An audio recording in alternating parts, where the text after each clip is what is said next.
Welcome, beloved listeners, to a sanctuary of whispers and wonders, a realm where time unfurls like an ancient scroll, revealing sagas carved from starlight and woven with destiny. Tonight we open the golden gates to the magnificent world of Greek mythology, tapestry so vast and vibrant it holds the very essence of human experience, courage and folly, love and loss, triumph and despair. Each thread of these timeless narratives holds a gentle power, a unique rhythm that can quiet the restless mind and ease the weary spirit. There is a deep ancestral comfort in storytelling, a primeval art that has lulled generations to slumber, guiding them from the waking world into the soft embrace of dreams. As the dusk paints the sky in hues of amethyst and rose, we prepare to journey back, far back, to an age when gods walked among mortals, and heroes shaped the very landscape with their deeds. Our destination tonight is a place steeped in legend, a city whose name echoes through eternity, Troy. We will unfurl the epic tale of its fall, a story that speaks volumes about strategy, deception, and the ultimate cost of conflict. It is a narrative that has shaped our understanding of human nature, a parable whispered across civilizations for thousands of years. So, breathe deeply, let your muscles soften, and allow the gentle cadence of this ancient myth to carry you, like a tranquil ship upon calm waters, towards a peaceful and restorative sleep. Our epic journey begins not with a battle cry, but with a whisper of desire that ignited a conflagration consuming an entire age. Across the shimmering Aegean Sea, nestled beneath the towering peaks of Mount Ida, lay the glorious city of Troy. Before the war, Troy was a marvel of ancient architecture and thriving life. Its walls, said to be built by the gods, Poseidon and Apollo themselves, rose like an unbreachable dream crafted from immense, perfectly fitted blocks of stone that gleamed golden in the morning sun and turned a soft rose at dusk. These walls were not merely fortifications. They were a testament to divine favor and human ingenuity, soaring to heights that dwarfed any siege tower, promising eternal safety to its inhabitants. Within those walls, the city buzzed with life, markets overflowing with vibrant silks and spices artisans, workshops alive with the clang of metal and the scent of wood, grand temples, adorned with glistening statues and palaces with courtyards filled with the murmur of fountains. The air itself seemed to hum with prosperity and the joyful clamor of its people. Within those walls lived Priam, the wise and venerable king, and his beloved family, including his sons, the noble Hector, champion of Troy, and the handsome yet impetuous Paris. Let us pause for a moment on these figures, for their destinies were inextricably entwined with Troy's Priam. The aged king carried the weight of his city on his weary shoulders. His reign had been long and prosperous, his family vast and beloved. Yet, with Paris's reckless return from Sparta, bringing Helen, a beautiful, haunting shadow fell across his twilight years. The joy of his son's homecoming was instantly overshadowed by the looming threat, a dark cloud on the horizon that quickly swelled into a storm. Priam was a man of profound honor and deep paternal love. He saw the fierce, unyielding passion in Paris's eyes for Helen, reflection perhaps of his own youthful desires and the allure of beauty. He knew, deep in his heart, the grave implications of welcoming Helen into his city, a violation of sacred Xenia, the laws of hospitality, and a direct affront to Menelaus. But to cast out his son, to deny Paris his love, to surrender the woman who had sought sanctuary under his roof, was unthinkable for a king who valued his family and his oath. His heart, torn between his duty to his people and his devotion to his family, chose a path that would lead to ruin. Each morning, as he gazed from the royal palace towards the distant Greek camp, a sprawling infestation on his once pristine plains, he felt the heavy mantle of leadership, a crushing burden that had grown heavier with each passing year of the siege. What more can I do? He would silently ponder, his eyes tracing the impossibly tall walls of his city. We have sacrificed, we have fought, we have endured. Will the gods never relent? My sons, my daughters, my people, how much more can they bear? His days were a ceaseless cycle of strategy meetings, comforting his grieving populace and praying to the gods for intervention. He sought counsel from his elders, listened intently to his sons' reports from the battlefield, but ultimately the decision to defend Troy, and with it Helen, was his alone, a decision that would haunt his final, desperate days. He was a king trying to protect his legacy, his family, and his homeland, even as he sensed the inevitable hand of fate closing in. And Helen herself, the catalyst of this monumental conflict, lived in a gilded cage of sorrow within Troy's walls. Her beauty, so famed it was said to have launched 1,000 ships, was both her greatest blessing and an unbearable curse. When Paris abducted her, or perhaps when she chose to flee with him, she stepped into a whirlwind of destiny, leaving behind her former life, her daughter Hermione, and the familiarity of Sparta. Imagine her initial days in Troy, the stares from the street, the hushed whispers that followed her like shadows, the uneasy welcome from some of the Trojan women, the outright hostility from others, especially those who had lost loved ones in the burgeoning war. She walked through the city like a living phantom, exquisitely beautiful, yet forever marked by the destruction she unwittingly brought. She would often climb to the highest towers, gazing across the plain to the distant Greek camp, her heart a knot of conflicting emotions. "They bleed for me," she would whisper to the wind, her voice laced with guilt. "Both sides.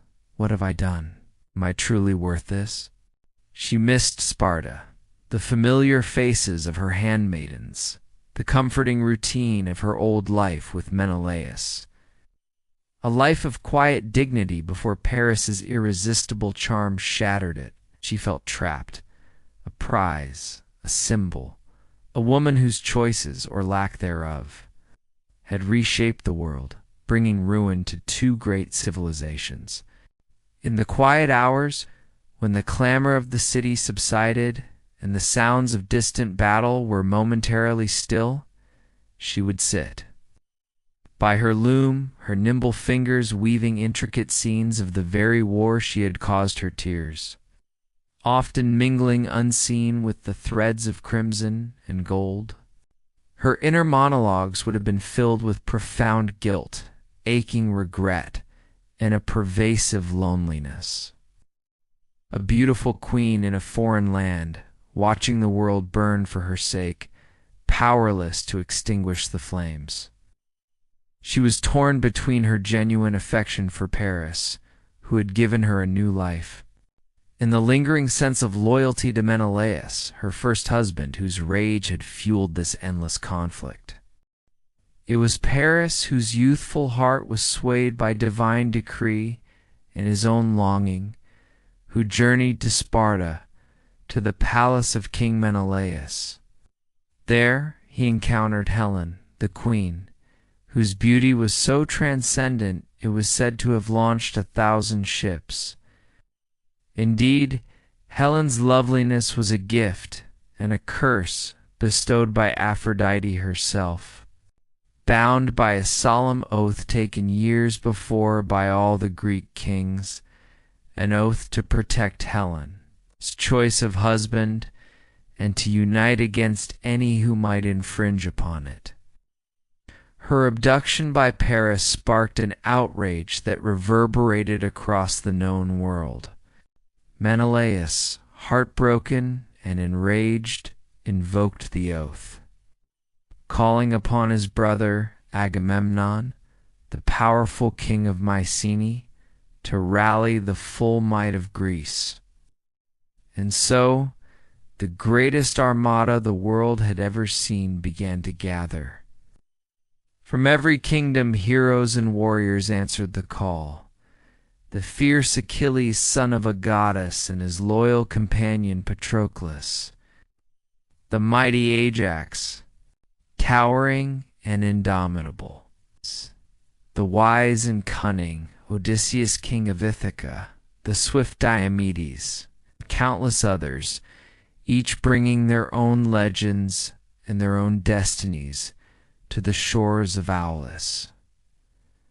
There, the winds, fickle and unyielding, refused to fill their sails, a sign from the gods that a terrible sacrifice was required, that of Agamemnon's own daughter, Iphigenia. A chilling premonition of the immense cost this war would demand. Finally, with the winds appeased by blood and tears, the vast fleet set sail. Their prows cutting through the azure waves, their collective gaze fixed on the distant shores of Troy. Imagine the sheer spectacle of it. 1,000 ships, some with single-mast-borne sails of cream or crimson, others propelled by dozens of rowing oar-blades, shimmering like countless insects on the vast blue expanse. These were not mere vessels. They were wooden beasts, each with a carved figurehead. Fierce lions, soaring eagles, or watchful serpents, leading the way. The air hummed with the creak of timber, the groan of ropes, the splash of oars, and the collective sighs of thousands of men journeying towards an unknown fate. From the decks, the scent of tar, salt spray, and the sweat of rowers mingled under the sun. At night, their flickering lamps cast long, dancing reflections on the water, a moving constellation mirroring the heavens above. When they landed on the Trojan coast, a decade of relentless warfare began. The Greek forces, a formidable alliance of diverse kingdoms, established their camp on the plains before the city, digging in for what they believed would be a swift victory. Yet the Trojans, fierce and devoted to their homeland, proved to be far more resilient than anticipated. The grinding mill of war, battles, heroes, and the weight of years, year after year. The sun rose over a battlefield stained with the red of dawn and the deeper crimson of spilled blood.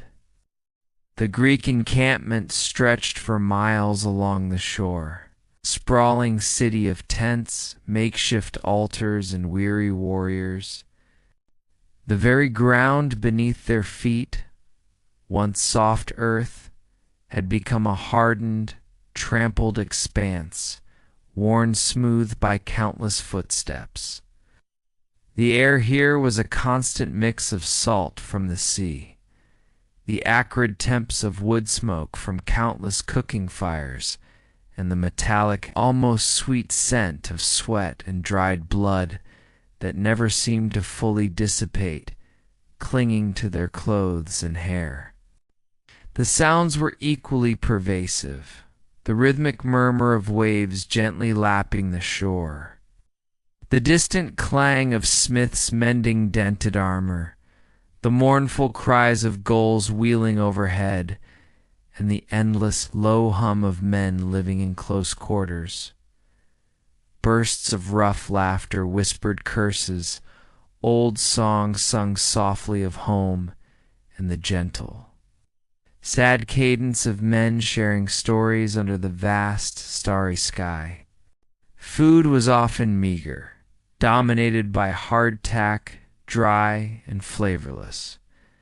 Dried fish that tasted strongly of the sea and old salt, and thin-watered wine that offered little comfort. The ground was hard beneath their sleeping skins, coarse and unyielding the night's cold, the damp chill that seeped into their bones. In the days hot and dusty, the fine grit of the plain coating their throats and eyes making every breath a small effort. Life in the camp was a raw, unvarnished existence, stripped bare to the essentials of survival and the endless waiting for battle. Major battles raged, day after brutal day, each a testament to human courage and cruelty. We recall the early skirmishes, the desperate attempts by the Greeks to breach those impossible walls. The first few years were characterized by a fierce optimism from the Greeks, met by an equally fierce, almost desperate, defense from the Trojans. The plain before the city became a stage for countless individual duels, each warrior seeking personal glory, or perhaps simply to survive the next breath. Imagine the ground churned into a fine, choking dust by thousands of marching feet and thundering chariots, clinging to skin and armor, getting into eyes and mouths. The very air was often thick and hazy, not just from the dust, but from the heat of exertion and the pall of smoke from distant fires. The scent of ozone from divine interventions, a sharp electric smell, mixed chillingly with the coppery temps of fresh wounds and the sickly sweet odor of disemboweled entrails, filled the air. The sounds were a terrifying symphony that assaulted the senses. The high-pitched whistle of arrows tearing through the air, the dull thud of spears striking shields, the guttural roar of men charging a terrifying chorus of rage and fear, the desperate shriek of horses wounded or dying in the chilling, ragged final gasp of a dying warrior, sometimes close enough to hear distinctly. Every sense was on high alert, sharpened by the constant threat of death. The movements of troops on the field were a chaotic dance orchestrated by fate and the shifting tides of battle.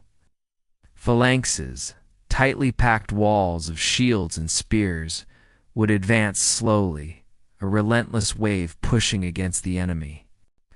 The Greeks, often relying on their heavy infantry, would form dense lines, their bronze helmets glinting under the sun, a human shield wall against the Trojan onslaught.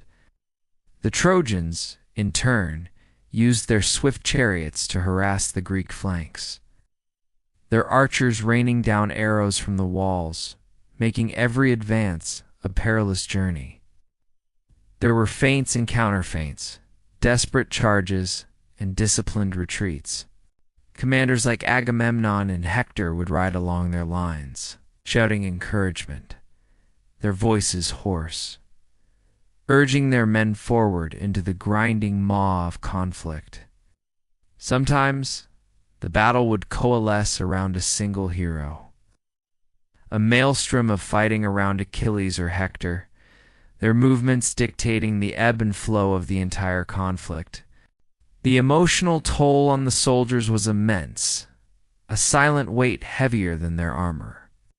Beyond the heroes were thousands of ordinary men, farmers, fishermen, and craftsmen, torn from their homes and families. They fought not for glory or personal vendetta, but for their kings, for their oath, for their very survival. Their faces, caked with dust and sweat, often betrayed a profound weariness, an exhaustion that went bone deep. They learned to live with the constant gnawing fear, a cold knot in their stomachs, that never truly loosened.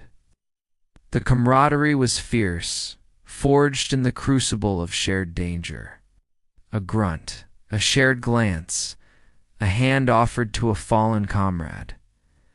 These small acts of humanity were what sustained them. They dreamt of home, of wives and children, of the scent of their own fields or the familiar call of the sea. They buried their dead, their faces grim and silent, their own mortality starkly reflected in the shrouded forms of their brothers in arms. The war transformed them, stripping away their innocence, hardening their hearts, leaving behind men haunted by the horrors they had witnessed and inflicted. One such early duel, meant to end the entire war, pitted Paris against Menelaus. Paris, though handsome and charming, was no match for the hardened Spartan king. Oh, yes. Driven by a decade of personal grievance, fought with a primal fury that twisted his handsome features into a mask of pure vengeance. His sword, a blur of bronze, clashed against Paris's, sending sparks flying. He lunged, driving Paris back, his every blow laden with the weight of stolen honor. He disarmed Paris, his sword skittering across the dust, then seized him by the very plume of his helmet, dragging him across the ground, ready to deliver the killing blow to reclaim what was his. But just as Menelaus raised his sword for the final, satisfying plunge, Aphrodite, who favored Paris, intervened. A sudden, shimmering mist descended, thick with the scent of myrtle and roses, enveloping Paris, snatching him away from the brink of death, and whisking him back within Troy's walls. Menelaus, left standing alone in the dust, roared in frustration, shaking his fist at the heavens. This divine interference prolonged the war, proving that even mortals' desires for peace could be thwarted by the whimsical, often cruel interventions of the immortals. The sheer ferocity of Greek heroes was evident in every clash. Diomedes, king of Argos, was a whirlwind of destruction, a crimson-stained blur cutting through Trojan ranks with unparalleled bravery. His war cry was a chilling sound, a promise of doom for his enemies. He did not simply fight. He raged, a mortal touched by divine favor. He even wounded Aphrodite, the goddess of love, a superficial scratch that made her shriek and flee, and later, Ares, the god of war, driving him from the field. Audacious acts that bordered on sacrilege yet earned him immense grudging respect even from the gods. His armor, gleaming under the harsh Trojan sun, became a beacon of hope for his comrades and a harbinger of doom for his enemies, his very presence turning the tide of skirmishes. The towering Ajax, son of Telamon, was another colossus, a mountain of a man with a booming voice and a heart of unwavering courage, a shield-bearer for the Greek forces. He was virtually immovable in battle, a living wall against the Trojan tide. He fought with a massive 7-layered oxhide shield, its heavy weight seemingly nothing in his mighty hands, deflecting countless blows. Holding the line when all seemed lost, his strength inspiring his weary men to stand firm.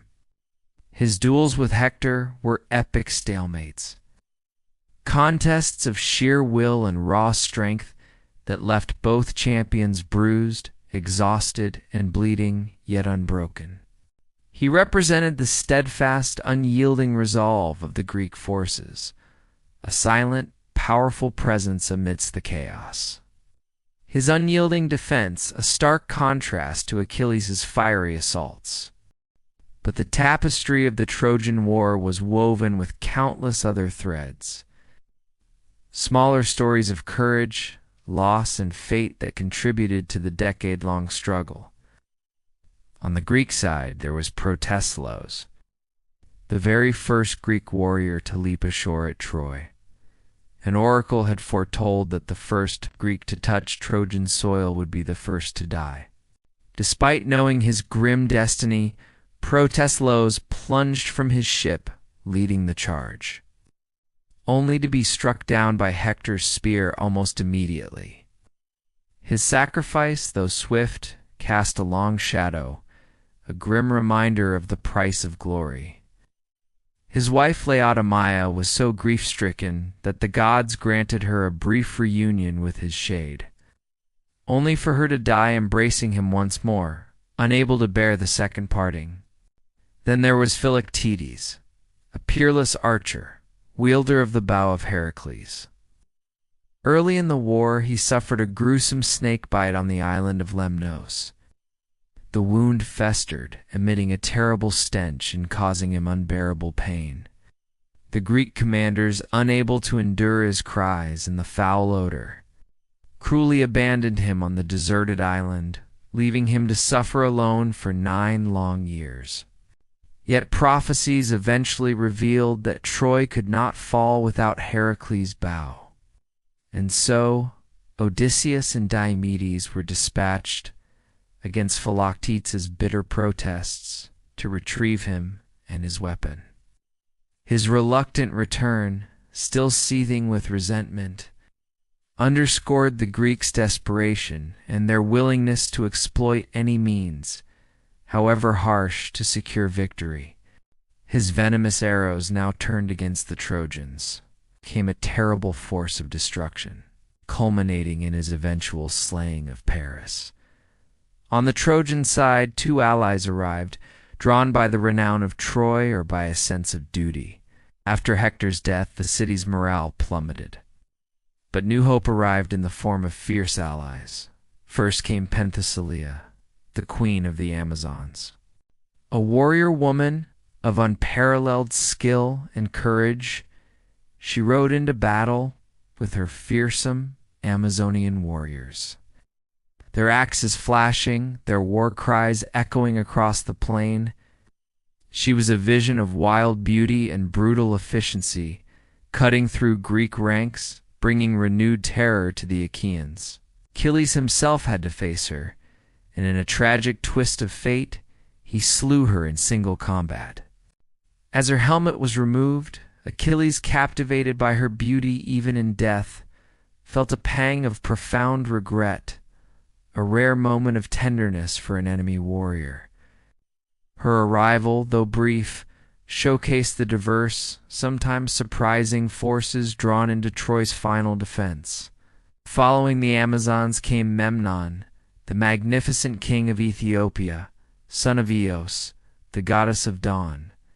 He arrived with a vast host of dark-skinned warriors, a dazzling spectacle of exotic armor and weaponry. Memnon was a warrior of immense strength, second only to Achilles on the battlefield. His battles against the Greeks were legendary, and he killed many notable Achaean heroes before finally confronting Achilles. Their duel was a clash of titans, a mirror image of the Achilles-Hector confrontation, both their divine mothers watching anxiously from Olympus. Ultimately, Achilles prevailed, slaying Memnon, but not without a desperate struggle that further depleted the ranks of both armies. The arrival of these powerful, albeit doomed, allies highlighted the desperate straits Troy found itself in. Forced to seek aid from the far corners of the world, a testament to Priam's tireless efforts and the ever-present hand of fate, Achilles and Hector, the 2 pillars of war. But the heart of this war beat strongest around 2 figures, 2 almost mythological beings whose fates were intertwined, the fiery Achilles and the noble Hector. Achilles, the demigod son of the Synym Thetis and the mortal king Peleus, was a force of nature. His very name evoked awe and terror, a name whispered with reverence by his allies and dread by his enemies. He was swift as the wind, stronger than any mortal, and his skill with a spear was unmatched, a lethal dancer on the battlefield. From a young age, his divine mother, Thetis, knew his destiny. She had even dipped him in the river Styx, holding him by his heel, to make him invulnerable. A legendary tale that underscored his unique, almost godlike status. Yet he knew from prophecies that his fate was sealed. He would either live a long, unremarkable life in his homeland, growing old in peace, or achieve eternal glory and renown by dying young at Troy. He chose glory, for that was the essence of his existence. The very fire that burned in his immortal soul, compelling him towards destiny. His initial campaigns around Troy were legendary, his myrmidons, his loyal, ferocious warriors, conquering surrounding cities, ensuring supplies for the Greek army, and spreading terror far and wide. Yet despite his divine lineage, Achilles was deeply, intensely human, prone to fits of towering rage and wounded pride. This pride, his fatal flaw, would prove as destructive as any Trojan spear. For it was a pride born of his immense power and the constant battle against his own mortality. When Agamemnon, the arrogant commander-in-chief, publicly shamed Achilles by seizing his war prize, the captive Princess Brise's Achilles' rage reached a boiling point. It was not merely about the woman. It was a profound slight, not just to his honor, but to his very identity as a warrior, a hero who deserved ultimate respect. A demigod treated like a common soldier. He felt betrayed by his leader, his unparalleled sacrifices unappreciated, his divine gift mocked by a mere king. In his tent, by the shimmering, indifferent sea, Achilles brooded. The salt wind did nothing to cool the inferno within him. The taste of bitter injustice coated his tongue. His inner monologue was a tempest of indignation, a violent storm of self-justification and furious pride that roared louder than any tempest. They dare? After all, I have bled for them. After I have dragged my soul through this dust and gore, year after year, for their honor, for their queen, for his glory. Let them see what it is to fight without the son of Thetis. Let the earth drink their blood. Let Hector drive them back to their ships. Let them burn. Let them beg. Let them crawl on their knees through the dust, pleading for the very hand they now scorn. And then, only then, will they truly know my worth. Only then will Agamemnon understand the depth of his folly, the magnitude of the power he has scorned. He swore a solemn oath to himself and to his mother that he would not fight again until the Trojans were at the very precipice of victory, threatening the Greek ships themselves, their desperate pleas for his return, echoing across the plain like the wails of the damned. His withdrawal, the absence of his formidable presence, and his devoted myrmidons, created a gaping, bleeding wound in the Greek ranks, leaving them vulnerable to Hector's relentless assaults. The war, which had been a stalemate, now tilted precariously and terrifyingly in favor of Troy. Hector, on the other hand, was the shining shield of Troy, its greatest protector, a beacon of hope and devotion. He was no demigod, but a mortal man, bound by mortal ties and mortal fears, yet possessing a spirit as noble as any god. He fought not for personal glory, though he was brave beyond measure, but for the very survival of his beloved city, his venerable father, Priam, his devoted wife Andromache, and his innocent young son Astyanax. His decisions were agonizing, each a wrenching choice between his personal desire for peace and his absolute duty to his people. Every morning, as he donned his heavy bronze armor, feeling the cold weight of the metal, he would embrace Andromache, their farewells tinged with silent dread, a silent prayer exchanged between their hearts. He would then lift Astyanax, his little son, into his arms, feeling the warm, light weight of his child. Gazing at the child's bright, trusting eyes, and a wave of raw fear would wash over him, a fear far more profound than any he felt on the battlefield. My beloved, he would silently plead with the uncaring heavens. As he walked through the Sion gate, the cheers of his people a hollow echo in his ears. Must I face this death, knowing it leaves you a widow? My son, an orphan, Troy, a burning ruin? But what choice have I? To yield is to condemn Troy, to surrender our freedom, our very souls, to the vengeance of these Achaeans. I must fight, even if it is to fall. For them, he carried the unbearable weight of his city's future on his broad shoulders. He knew the odds were against them, that the gods themselves seemed to be playing with their fates. But he was bound by a love and duty that transcended fear, a love for Troy that pulsed in his very veins. He led his troops with unmatched bravery, his voice a steady roar amidst the chaos, pushing the Greeks back almost to their ships, instilling fear in their hearts and renewed hope in his own people. His leadership was inspiring, his unwavering presence a constant reminder of Troy's unbreakable resilience. The war's tragic turning point came with the death of Patroclus, Achilles' beloved companion and closest friend. Distraught by the escalating Greek losses and seeing the Trojans threatening their very ships, Patroclus had begged Achilles to let him wear his armor. Into battle, hoping to rally the demoralized troops, to deceive the enemy into thinking Achilles himself had returned. Achilles, still consumed by his stubborn rage, reluctantly agreed, but warned Patroclus with solemn gravity not to pursue the Trojans beyond the ships, and certainly not to engage Hector. But Patroclus, sweeping all before him in Achilles' formidable armor, driven by the thrill of victory and the desire for glory, eventually faced the mighty Trojan prince.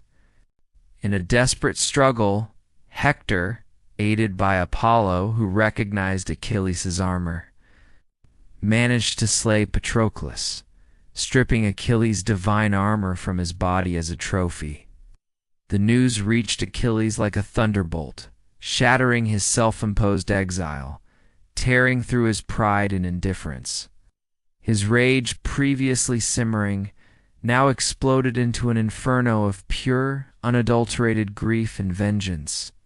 It was a grief so profound it seemed to shake the very earth, a primal scream of loss that echoed across the plains, tearing at the very fabric of his being. Patroclus, my brother, my soul's companion, dead by Hector's hand. The man who dared to take my armor, who dared to touch what was mine. He tore at his hair, covered himself in ashes, the bitter taste of sorrow in his mouth, and vowed the most terrible vengeance imaginable.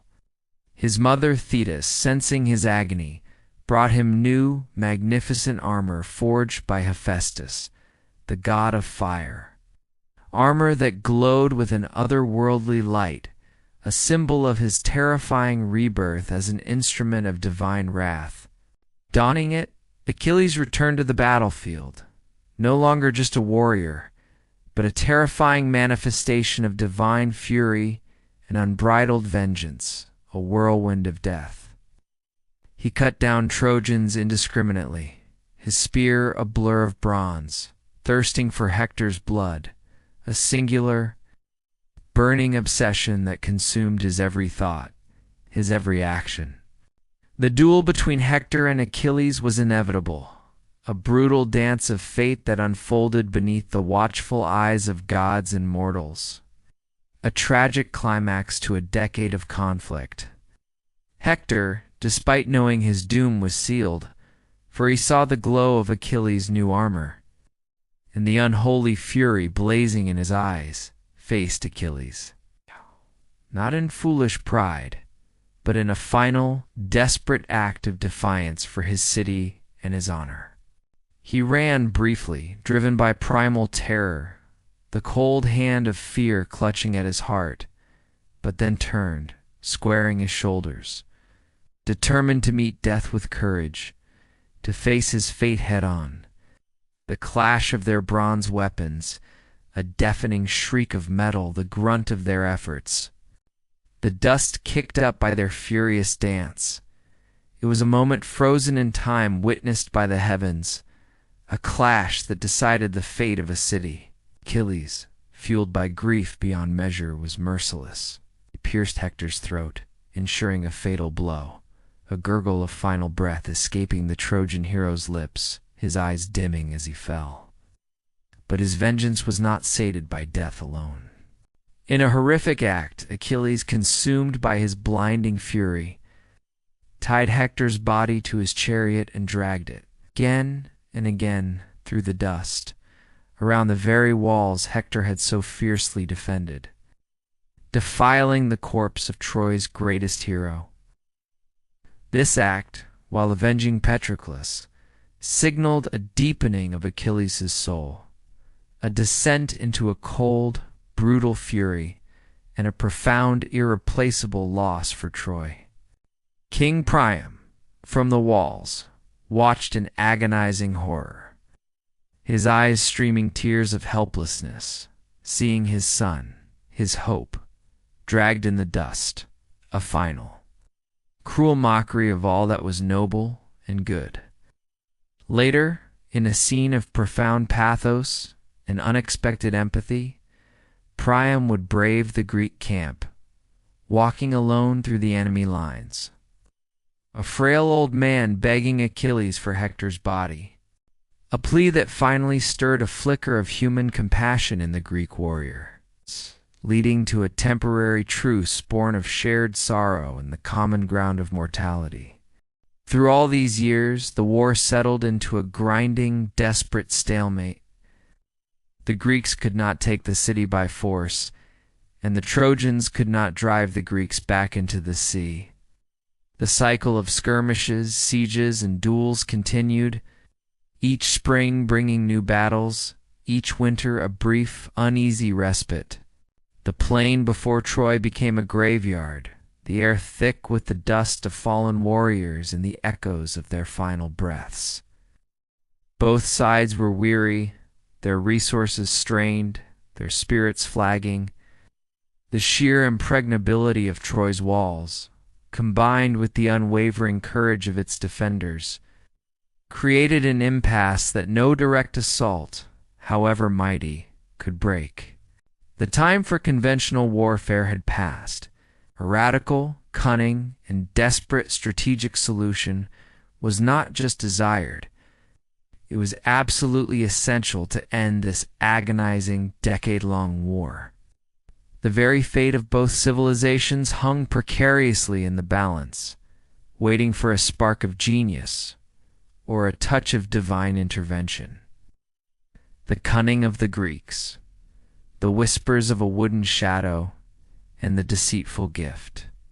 The 10th year of the war stretched on, heavy with the dust of despair. The Greek encampment, once vibrant with the energy of eager warriors, now felt like a permanent settlement, albeit a weary one. The morale of the troops was at an all-time low. Feuds simmered, supplies dwindled, and the constant presence of Troy's unyielding walls mocked their efforts. It was in this atmosphere of profound frustration and the grim realization that brute force had failed, that the subtle yet brilliant mind of Odysseus, king of Ithaca, began to truly shine. Odysseus's strategic brilliance. Odysseus was a man forged not in fire and brute strength, but in the crucible of intellect and adversity. His eyes, though often weary from years of war, held a shrewd, calculating glint. Unlike his peers, who dreamt of head-on assaults, Odysseus understood the psychology of his enemy and the limits of his own army's endurance. He had watched year after year as Greek lives were spent fruitlessly against Troy's impenetrable defenses. He knew that the only way to breach those walls was not through strength, but through subtlety, deception, and a radical departure from conventional warfare. His mind, sharp as a honed blade, turned over possibilities. Siege engines had failed. Direct assaults were repelled. Even the greatest heroes had fallen or withdrawn. The key, he realized, lay not in overpowering Troy, but in outsmarting it. The Trojans were proud, pious, and deeply superstitious. They revered their gods and their city's sanctity. This, Odysseus reasoned, was their vulnerability. His thoughts spiraled, connecting seemingly disparate ideas, offerings to gods, feigned retreats, the deep human desire for peace after prolonged suffering. Then the vision formed, a colossal, hollow wooden horse. It was a stroke of genius, simple yet impossibly audacious. Odysseus knew the plan would be met with skepticism, perhaps even outrage from his warrior peers. A horse? Not a battering ram? Not 1,000 more spears? But he also knew, with unwavering certainty, that it was their only hope.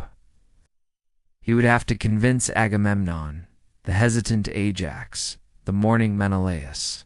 Arguments would be logical, forceful, appealing to their desperation and their weariness.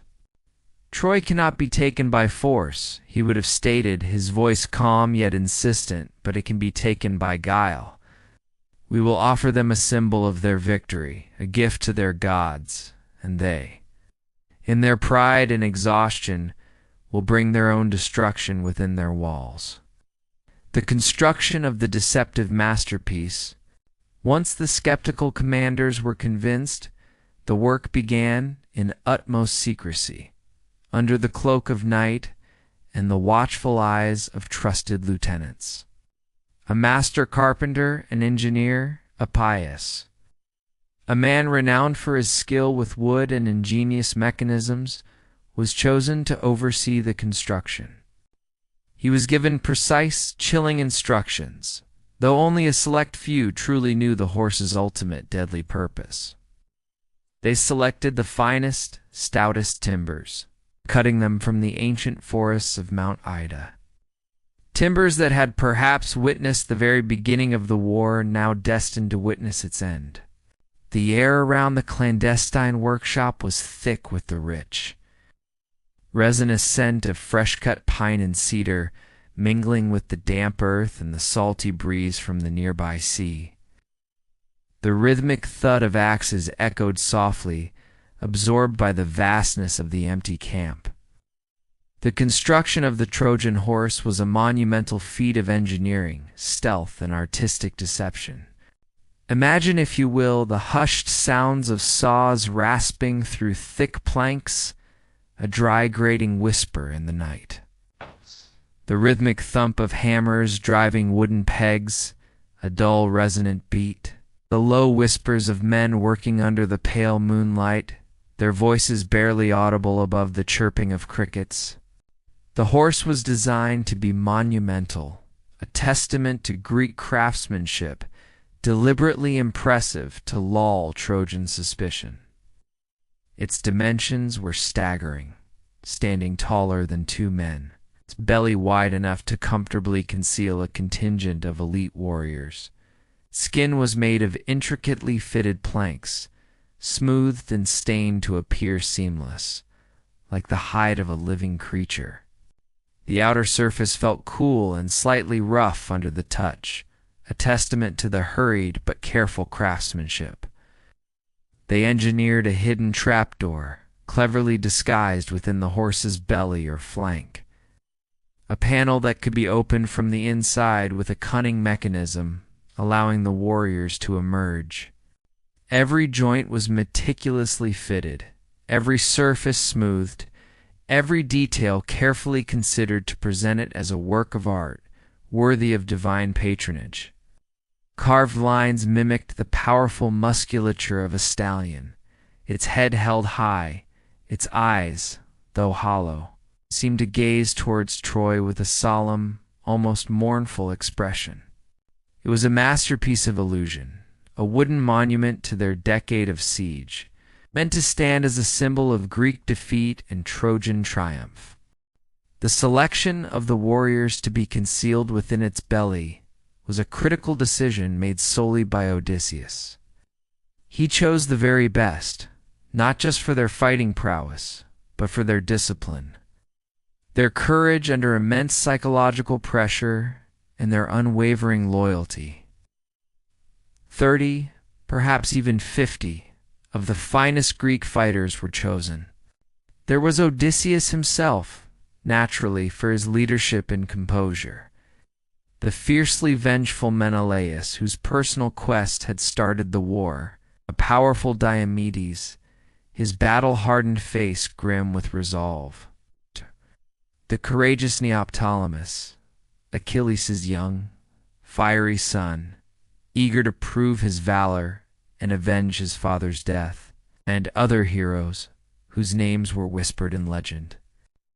These men, accustomed to the open plains of battle and the vastness of the sky, would now endure the claustrophobic confines of a wooden womb.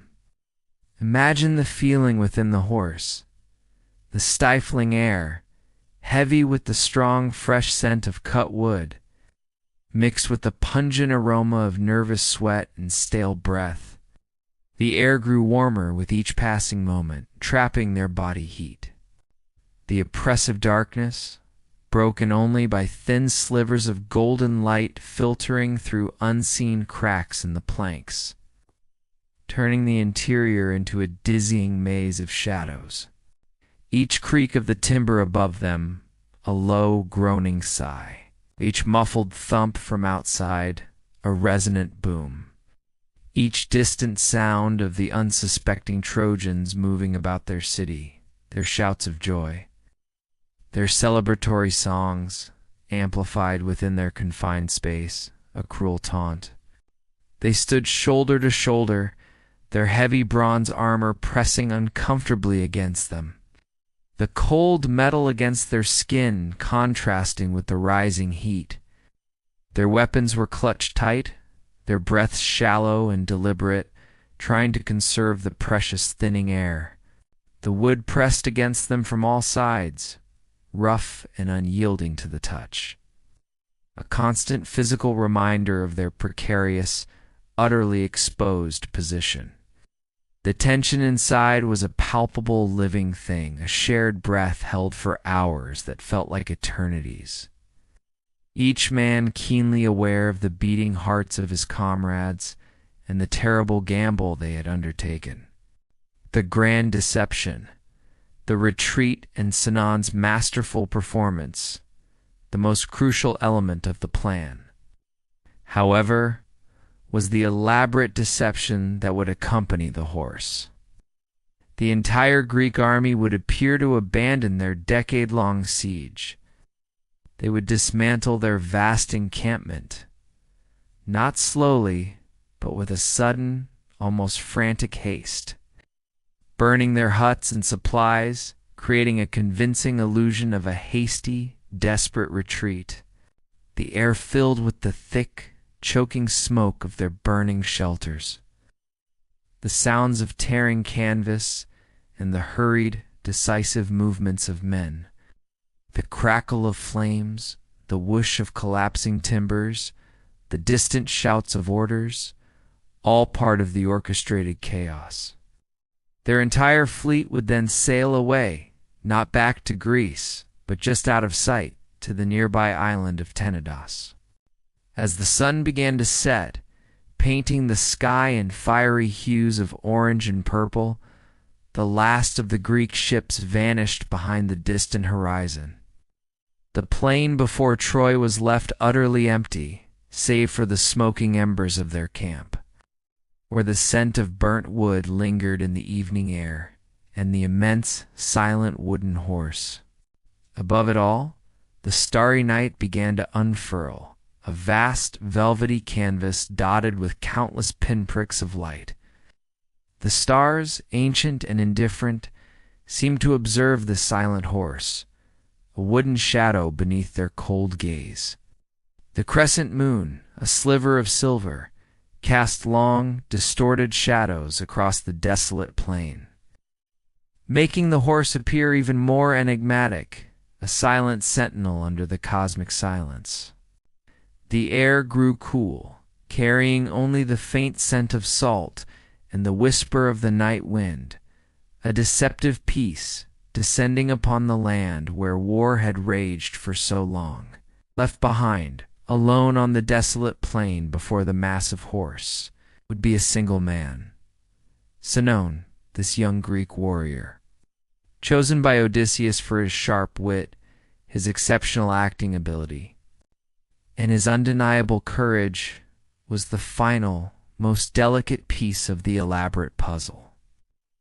Sinon's role was to be the bait, the lone survivor of a supposed Greek sacrifice, a figure of pathos and apparent truth. His performance was meticulously rehearsed, every tear, every tremor in his voice, every gesture calculated for maximum impact. He was to allow himself to be discovered and captured by the Trojans, and then, under duress, to recount a meticulously fabricated story. He would weep, his voice catching, recalling the supposed cruelty of Odysseus. He spoke of the Greeks' desperate desire to return home, of their endless suffering, and of divine wrath. Specifically, the anger of Athena against the Greeks for defiling her temple in Troy. He would claim that the Greek prophet Calchas had decreed that a human sacrifice was needed for a safe voyage home, and that Sinon himself had been chosen, but had managed to escape his captors at the last moment, hiding in the tall, whispering reeds by the shore until the fleet departed. His tale was one of being abandoned, of fearing the vengeful Greeks more than the Trojans, his desperate pleas for sanctuary ringing with apparent sincerity. The crucial lie, the one designed to seal Troy's fate, concerned the horse itself. Sinon, with a sorrowful yet earnest expression, would explain that the horse was indeed an offering to Athena, meant to atone for their sacrilegious acts. But crucially, he would state that it was intentionally built too large to fit through the city gates. Why? Because if the Trojans were to bring it inside, they would secure Athena's favor and patronage, making Troy truly invincible, her walls now touched by the very gods. The Greeks, he would claim, wanted to prevent this, which is why they left it outside.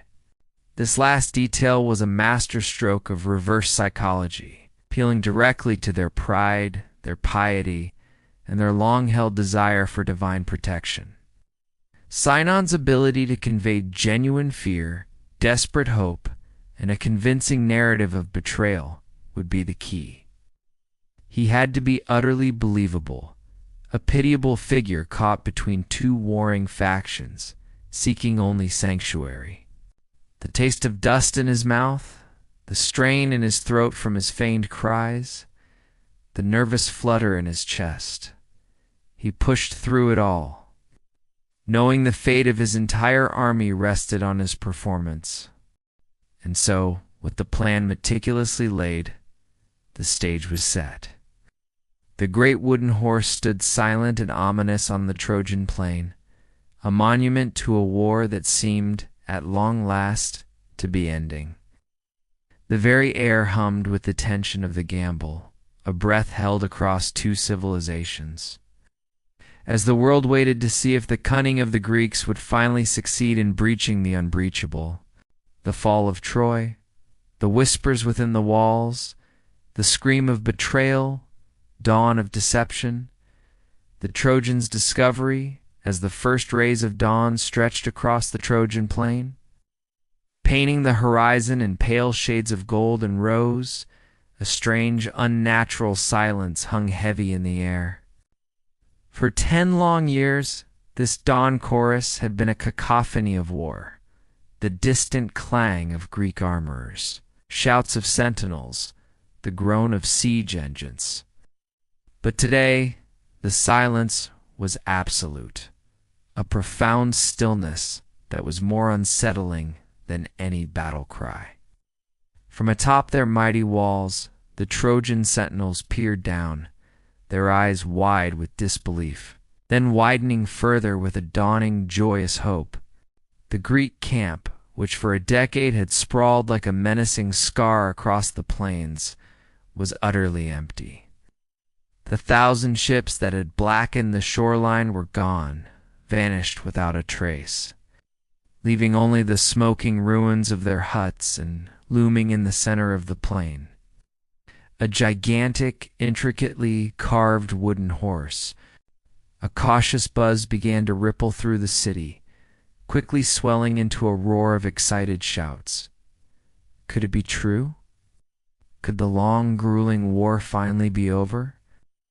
Trojans, both battle-hardened warriors and weary civilians, poured through the city gates, first hesitantly, then with growing excitement, to inspect the deserted camp. Their curiosity was immediately drawn, like iron to a magnet, to the magnificent horse. Some gazed in awe at its immense size and intricate craftsmanship, seeing it as a symbol of their perseverance, a divine gift marking their triumph, a sign that the gods had finally smiled upon Troy. Others, however, felt a prickle of suspicion, a cold knot of dread tightening in their stomachs. After a decade of relentless warfare, after countless lives lost in endless suffering, could the Greeks truly have given up so icily? The silence felt too loud, the absence too sudden. Voices of warning and the serpent's omen. Among the voices of caution was Cassandra, daughter of King Priam, her slender frame trembling with prophetic agony, cursed by Apollo to foresee the future, but never to be believed, her eyes clouded with tragic knowledge. Saw only fire and destruction reflected in the horse's polished wooden flanks. "Beware, citizens," she cried, her voice ringing with desperate, almost hysterical urgency, her words lost in the jubilant cacophony. "It is a trap. It holds armed men. Do not bring it into the city. Trust not this gift." But her warnings, as always, fell on deaf ears, dismissed as the ravings of a madwoman, her cries seen as ill omens on a day of celebration. Her frantic gestures, her tear-streaked face, only served to reinforce the Trojans' belief that she was touched by madness, not prophecy. Another voice of reason, though equally unheeded, belonged to Laocoon, a respected priest of Apollo. He strode towards the horse, his brow furrowed with deep concern, his priestly robes billowing in the sudden breeze. He shared Cassandra's ominous premonition. "Trojans, are you mad?" he bellowed, his voice filled with a desperate warning that cut through the joyful shouts. "Do you truly believe the Greeks have departed?" "I fear the Greeks even when they bear gifts." As if to prove his point, to expose the treachery, he thrust a heavy bronze spear into the horse's wooden belly. A hollow, resonant clang echoed, a sound that should have sent shivers of dread down their spines. A chilling reverberation hinting at the emptiness, or perhaps the occupancy within. The gods, intent on Troy's destruction, had other plans. At that very moment, as if in answer to Laocoon's defiance to colossal sea serpents sent by Athena, angered by Laocoon, A's attempt to expose her favored Greeks and their divine stratagem emerged from the churning waves of the Aegean. Their scales glistened wetly in the sun, their eyes burning with cold reptilian fury. They coiled around Laocoon and his 2 young sons, who stood horrified beside him, their tiny hands clutching at their father's robes. The serpents' massive bodies constricted, crushing them in their monstrous embrace, their bones audibly cracking. their screams gurgling into silence as they were dragged beneath the churning waters. To the terrified Trojans, who watched in stunned horror this gruesome, divine spectacle, was undeniable proof Laocoon had offended the gods by defiling their sacred offering. The horse therefore must be a genuine tribute, and to question it further would invite divine wrath upon themselves. Fear and a distorted sense of piety began to overshadow suspicion. Sinon's masterpiece of deceit. It was then that Sinon, the lone Greek left behind, was discovered by a Trojan patrol, hiding, as if terrified, in a patch of tall reeds near the shore. Bound and dragged before King Priam, Sinon, with a masterful display of feigned fear and remorse, spun his elaborate tale. His face was streaked with dirt and apparent tears, his body trembling, his voice a convincing blend of desperation and earnestness. He spoke of the Greeks' desperate desire to return home, their endless suffering, and of Odysseus's supposed treachery against him. Portraying himself as a desperate refugee, an innocent victim, he claimed the horse was an offering to Athena to appease her for a sacrilege committed by the Greeks, and that it was deliberately made huge so the Trojans could not bring it into their city and thus claim Athena's favor. They wanted to deny you this blessing, O king, he pleaded, his eyes wide and seemingly sincere. He wept, he pleaded, he swore his allegiance to Troy, and his carefully crafted performance swayed the hearts of the weary Trojans, who craved an end to the war, who longed for a sign of divine favor. They believed his every word, mistaking his cunning for genuine anguish, their guard lowered by their overwhelming desire for peace. The fateful decision. Troy's last victory, the decision was made. Despite the desperate, unheard cries of Cassandra and the recent horror of Laocoon, interpreted as a divine warning against doubt, the Trojans resolved to bring the horse inside their impregnable walls. It was seen as a symbol of their enduring faith, a monumental trophy, a final, tangible proof of their decade-long victory over the Achaeans.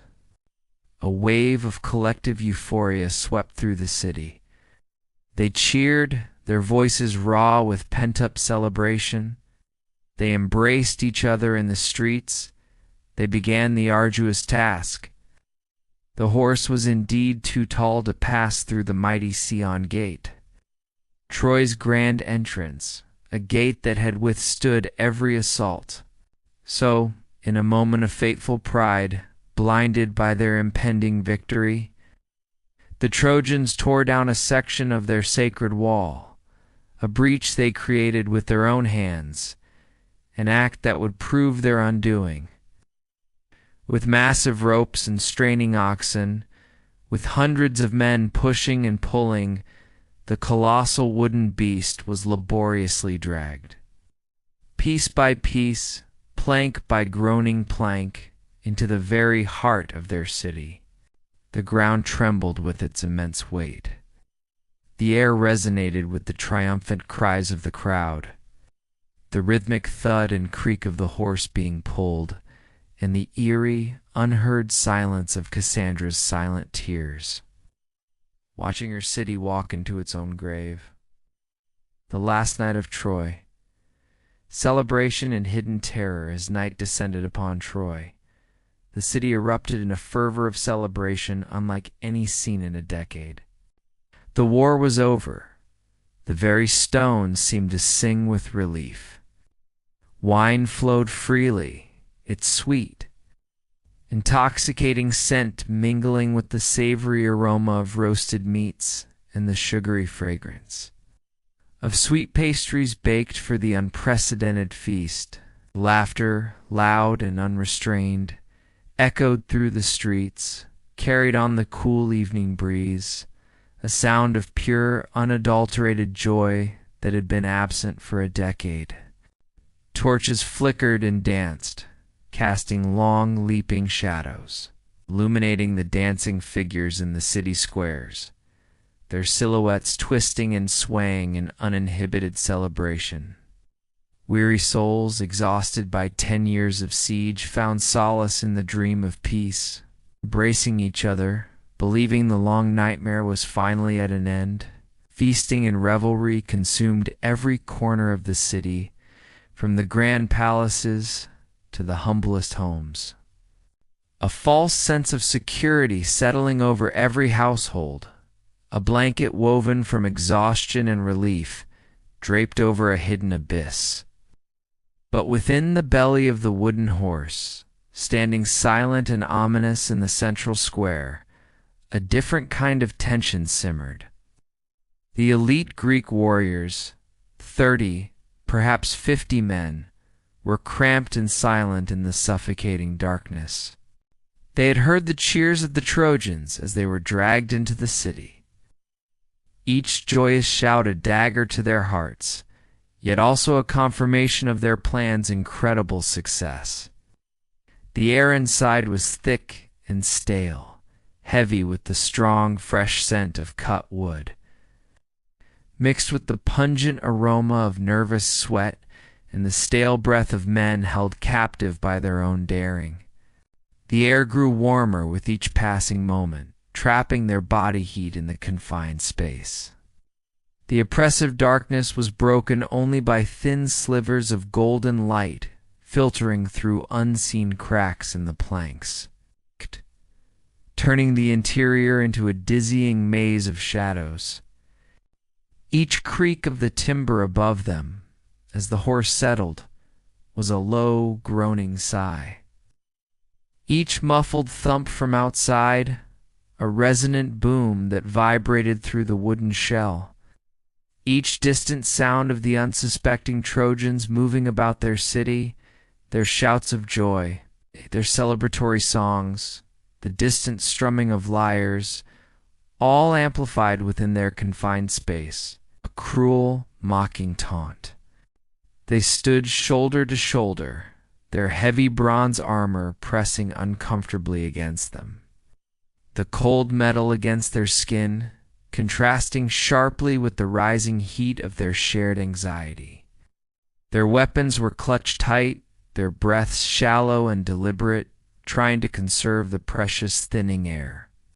The rough, unyielding wood pressed against them from all sides, a constant physical reminder of their precarious, utterly exposed position. The tension inside was a palpable living thing, a shared breath held for hours that felt like eternities. Each man keenly aware of the beating hearts of his comrades and the terrible, unimaginable gamble they had undertaken. Odysseus, their leader, a silent, unwavering presence. His face, impassive in the gloom, was their anchor, his resolve holding them together. They waited, their nerves taut as bowstrings, for the prearranged signal. It's the hour of betrayal. Midnight strikes in the dead of night, when the city's revelry had finally faded into a drunken stupor, and a heavy, drugged sleep, induced by hours of celebration, had claimed the exhausted Trojans. The signal came. A single flickering torch lit by the treacherous Sinon from the deserted Greek camp. Now a dark, empty expanse rose into the inky blackness of the night sky. It was a tiny, defiant beacon, yet its message was clear, seen by the waiting fleet at Tenedos. A distant, silent promise of their return.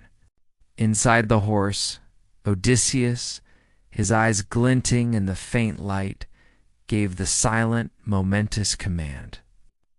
The hidden trapdoor, carefully oiled and disguised, opened with a soft creak that was lost amidst the distant sounds of the slumbering city, the gentle rustle of leaves, the quiet murmur of the sea, the soft snores of the unsuspecting. One by one, the elite Greek warriors descended from the horse's dark belly, their heavy bronze armor clanking softly, their swords already drawn, their faces grim and determined, a cold resolve replacing their hours of tension.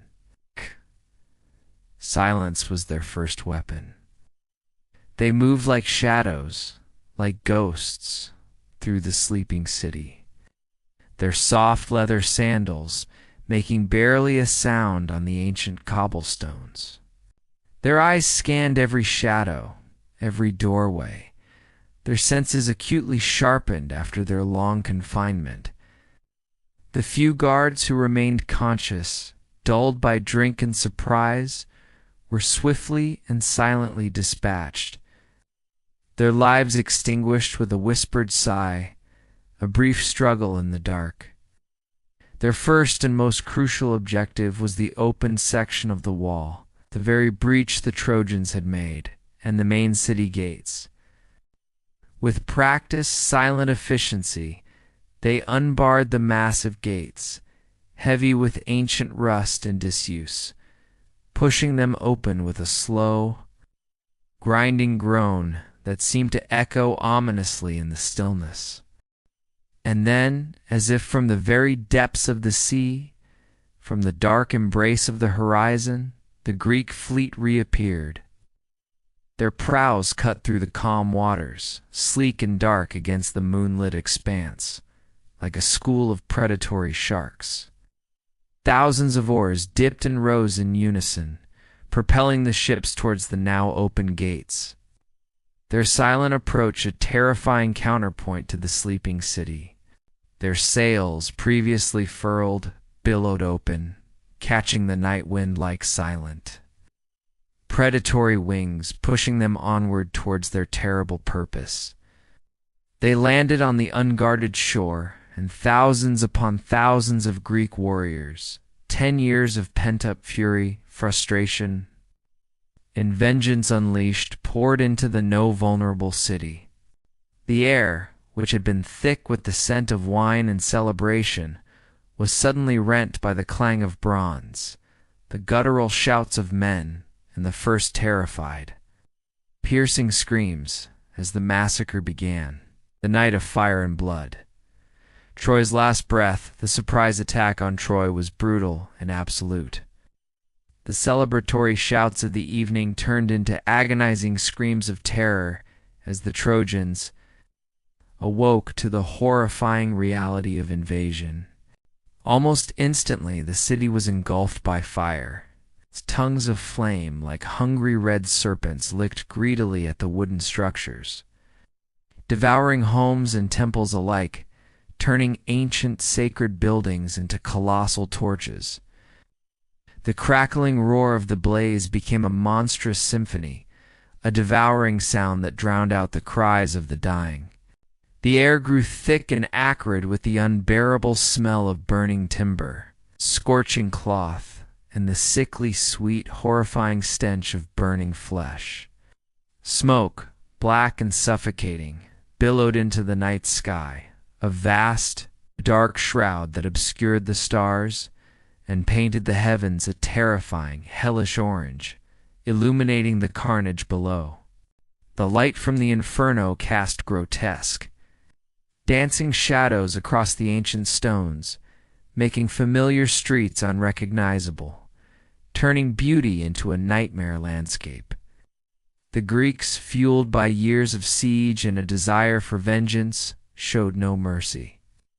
Their faces grim, their eyes burning with a cold fury, they moved through the city like a tide of destruction.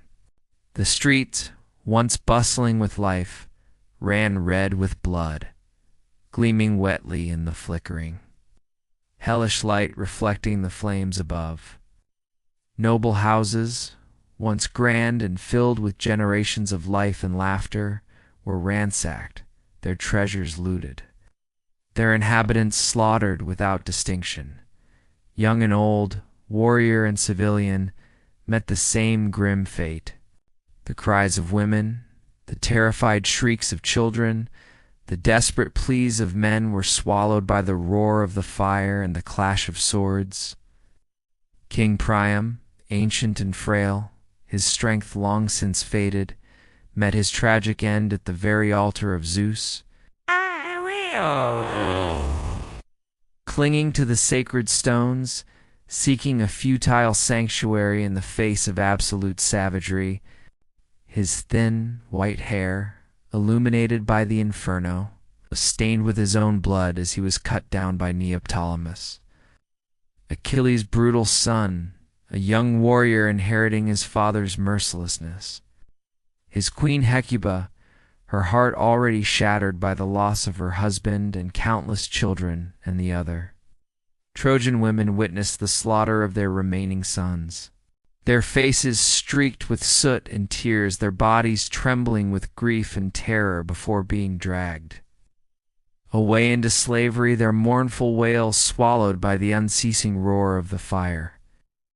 Even little Astyanax, Hector's innocent son, a tender symbol of Troy's future, was brutally torn from his mother's arms and thrown from the city walls, ensuring that no royal heir would ever rise to challenge the Greeks.